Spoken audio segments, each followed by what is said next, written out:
Amazon, the world's largest e-commerce company, where each month more than 197 million users visit their website. And today, Amazon starts to control our life. दोस्तों के साथ movie देखने जा रहे हो या girlfriend के साथ ओए जाने का प्लान, Amazon को सब पता चल जाता है. But how is it possible? So before that, first let me understand about the Jeff Bezos. This is Jeff Bezos. He is the richest person in the world. Jeff Bezos has become the first human being on the planet.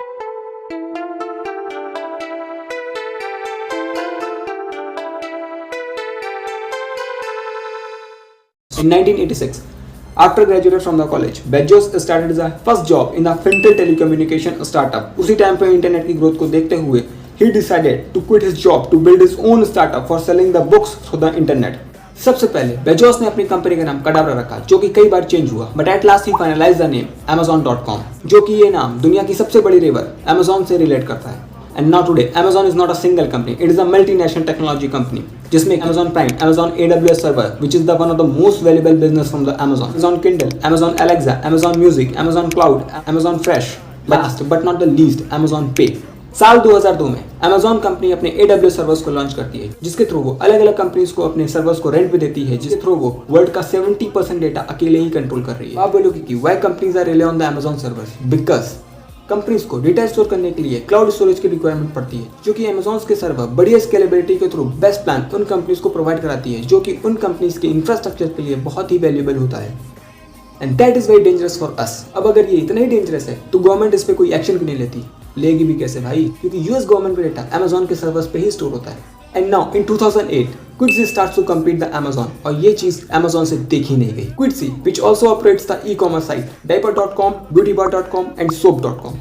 Initially, Amazon ने Quidsi को acquire करने के लिए proposal रखा, but they rejected that. And thereafter, Amazon starts to give more than 40% discount to their customers on the beauty and baby products. Quidsi जैसी company को डुबोने के लिए Amazon ने अपने 2 साल तक लॉसेस बियर किए, और तभी Amazon और Walmart ने Quidsi को खरीदने के लिए बिड डाली.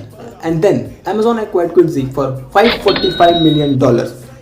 और इसी कस्टमर लॉकिंग स्ट्रेटेजी के थ्रू Amazon ने अपना Kindle लॉन्च किया for all the E readers, और ऑफिशियली ये डिक्लेयर किया कि Kindle को उतने में ही बेचा जाएगा जितनी उसकी बनाने की कॉस्ट आएगी.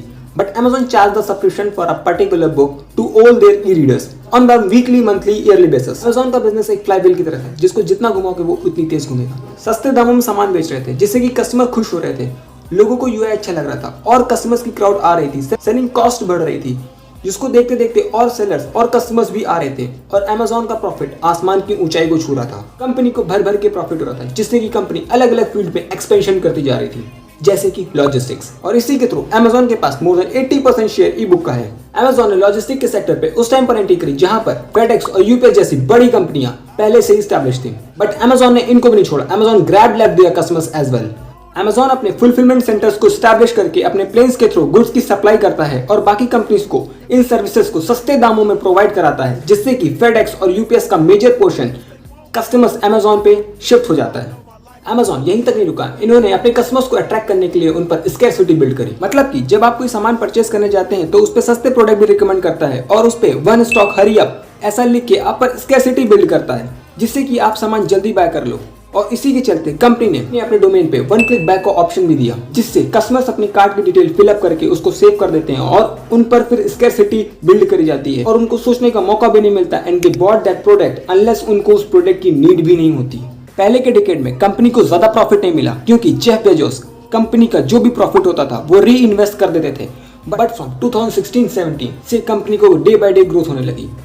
एंड अगेन Amazon को सबसे ज्यादा प्रॉफिट Amazon के AWS सर्वर से होता है. That is one of the highest profitable business and which increases day by day. And for that reason, today Amazon is the $1.6 trillion company.